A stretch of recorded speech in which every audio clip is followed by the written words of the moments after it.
ఈరోజు మనం తొక్కు రొట్టెలు ఎలా చేయాలో నేర్చుకుందాం.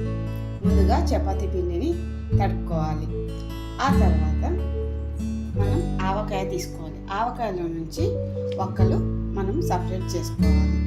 సపరేట్ చేసుకున్న తర్వాత ఈ ఆవకాయలో మనము లైట్గా లిటిల్ బిట్ వాటర్ పోసుకొని కలపాలి. ముందుగా ఇలా చపాతీని ముద్దలుగా చేసేసుకొని మనము చపాతీలు సన్నగా రోటీలాగా చేసుకోవాలి. ముందుగా మనం ఇలా చపాతీలు చేసుకోవాలి సన్నగా. తర్వాత ఇంకో ప్లేట్లోకి ఒక చపాతీని తీసుకోవాలి.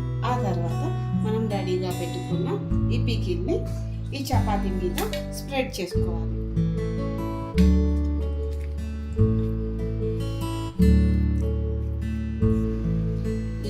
మనం మొత్తం చపాతీకి పికిల్ అంతా స్ప్రెడ్ అయ్యేలా బాగా రాసుకోవాలి. ఆ తర్వాత మనం ఇంకో చపాతీని తీసుకొని దీనిపైన ఇలా మనము కవర్ చేస్తూ మొత్తం చపాతీని మొత్తం ఇలా వేసుకోవాలి.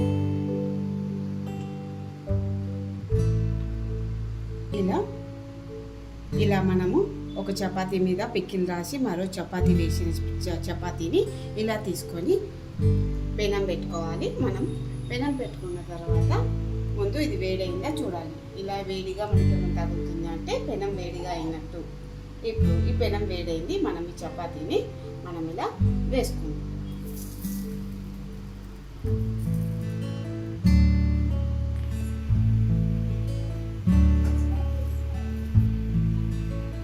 ఇలా పెనం కాలుస్తూ మనం ఆయిల్ వేస్తూ అటు ఇటు తిప్పుకుంటూ కాల్చుకోవాలి. మళ్ళీ ఇంకో చపాతీ తీసుకొని పికిల్ వేసేసుకొని మళ్ళీ ఇలా స్ప్రెడ్ చేస్తూ ఉండాలి. స్ప్రెడ్డింగ్ అయ్యాక ఇంకో చపాతీ చేసి మళ్ళీ కాల్చుకోవాలి. ఇలాగే చేసేలానే పికిల్ చపాతీలు అంటారు.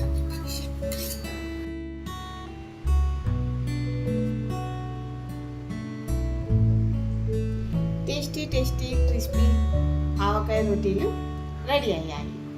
ఇప్పుడు ఈ ఆవకాయ రొటీను మనం చపాతీని ప్లేట్లోకి సర్వ్ చేసుకొని మనం పెరుగుతో తింటూ ఆవకాయ ముక్కను నంచుకుంటే చాలా బాగుంటుంది. మీరు మీ ఇంట్లో ట్రై చేయండి. నచ్చినట్లయితే కామెంట్ బాక్స్లో తెలియజేయండి. Please subscribe my channel. Thank you.